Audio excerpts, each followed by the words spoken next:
pelajaran. Pada kesempatan kali ini saya akan membuat video rangkuman materi dari RPS 7 sampai dengan RPS yang ke-12. Baik, langsung saja kita masuk kepada materi yang pertama. Integrasi pengelolaan potensi darat, pesisir, dan lautan secara berkelanjutan di Indonesia melibatkan pendekatan terpadu yang menghubungkan ekosistem darat dan laut. Strategi ini bertujuan untuk mengoptimalkan pemanfaatan sumber daya alam, mengurangi konflik penggunaan, dan menjaga keberlanjutan ekosistem. Prinsip-prinsip pengelolaan mencakup perencanaan horizontal dan vertikal, serta keterlibatan masyarakat dan ilmuwan dalam proses pengambilan keputusan. Kebijakan seperti kerangka pembangunan ekonomi biru juga mendukung pengembangan ekonomi berbasis sumber daya laut yang berkelanjutan dengan fokus pada konservasi dan pemanfaat yang ramah lingkungan. Kita masuk pada materi yang kedua, yaitu peluang bisnis pertanian lahan kering, pariwisata, dan sumber daya perairan. Peluang bisnis di sektor penilaian lahan kering, pariwisata, dan sumber daya perairan di Indonesia sangat menjanjikan. Yang pertama, pertanian lahan kering. Dengan luas mencapai 63,4 juta hektar lahan kering, menawarkan potensi besar untuk tanaman pangan seperti padi, gogo, dan jagung. Optimalisasi pengelolaannya melalui teknologi irigasi dan pemilihan varietas tanah kekeringan dapat meningkatkan produktivitas. Pariwisata, sektor ini dapat berkembang dengan memanfaatkan keindahan alam dan budaya lokal. Pengembangan ekowisata di daerah pesisir dan perairan memberikan peluang untuk menarik wisatawan serta meningkatkan ekonomi lokal.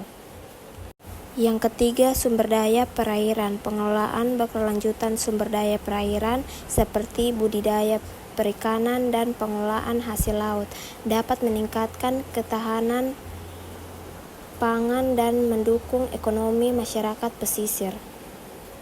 Kita lanjut kepada RPS yang ketiga, pariwisata selayang pandang. Pariwisata di Indonesia merupakan sektor penting yang melibatkan perjalanan individu atau kelompok untuk menikmati keindahan alam dan budaya. Istilah pariwisata berasal dari bahasa Sanskerta yang menggabungkan kata pari atau banyak dan wisata atau perjalanan, sehingga dapat diartikan sebagai perjalanan yang lengkap. Pariwisata selayang pandang memberikan pengalaman singkat kepada pengunjung untuk mengenal objek wisata tanpa eksplorasi mendalam. NTT memiliki destinasi wisata alam dan budaya yang menarik perhatian wisatawan.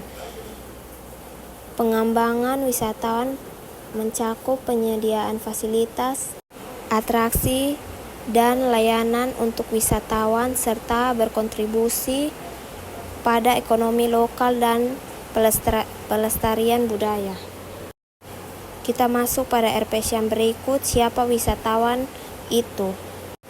Wisatawan adalah individu yang melakukan perjalanan ke tempat yang bukan tempat tinggalnya untuk tujuan rekreasi, bisnis, atau pendidikan dengan durasi minimal 24 jam. Mereka dibedakan menjadi dua kategori: wisatawan domestik yang berpergian dalam negeri dan wisatawan internasional yang berpergian ke luar negeri.